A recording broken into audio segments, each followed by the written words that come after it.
There were two men. Each set out to build their home. One built his upon the rocks, while the other did so upon the sand. And then came the storm.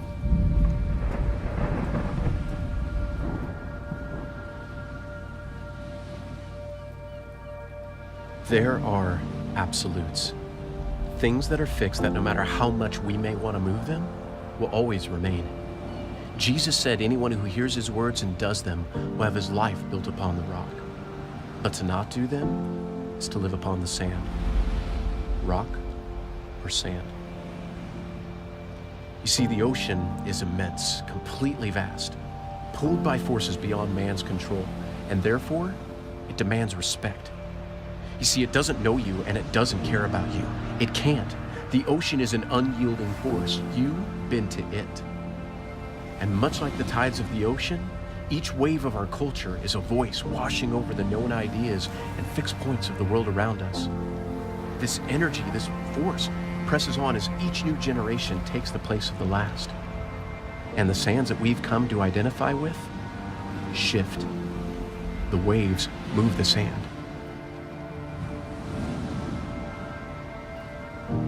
Culture changes, and we're told that there is no God and you are an accident. There's no right or wrong way. You make your own truth. On these sands, even established scientific facts like gender are shifting. From here, fame and popularity become more important than kindness and virtue. The lines of good and evil are blurred. Compliance to these ideas is demanded, and the rock is hated. You see, culture will mold you and society will shape you. It will forcibly bend you to its will as long as you remain on the shore. And today we haven't just built homes on the sand. No, we've built kingdoms and countries upon it. More and more have left the rock to enjoy the temporary pleasures of the shore, unaware that nothing will withstand the tide. Make no mistake, the tide is rising. These sands will move. Don't let yourself be drawn out to sea, but rather find the rock. Without a foundation, without a guide, and without rules, we know a society breaks down.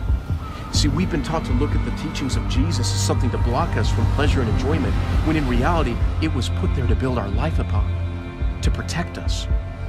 The world always calls to us, but it never wants us to leave. And yes, I fully engage society, but my home is on the rock.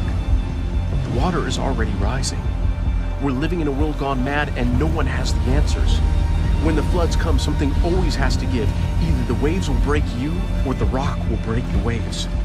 There's only one who can save us. He's the one who walked on water through the storm to save those who believed in him. When Peter began to sink under the waves, he cried out, "Lord, save me." Jesus, with compassion in his eyes, pulls Peter from the water. He holds his hand to you. There's no condemnation. He's not mad. He just wants to save you, to pull you to the rock.